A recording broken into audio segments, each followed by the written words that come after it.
जय जगन्नाथ बंधुगण 19/10/2025 कार्तिक मास 2 दिन रविवार देववैद्य धनंतरी जन्मतिथि पड़ुथिबारु एही दिनटी को धनतेरस बोली मानि थाउ।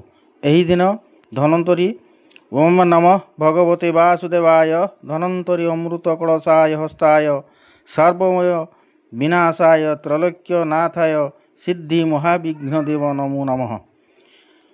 धनतेरस दिन माँ लक्ष्मी कुबेर देव धनंतरी जमदेव को पूजा करा जाए। एही दिन विशेष भाव सुना रूपार अलंकार कंसा बासन घर को किणी आनिबा शुभ होता है। एही द्रव्य को धातव जिनिष किणी न पारिले झाड़ू मध्य किणी पारिबे।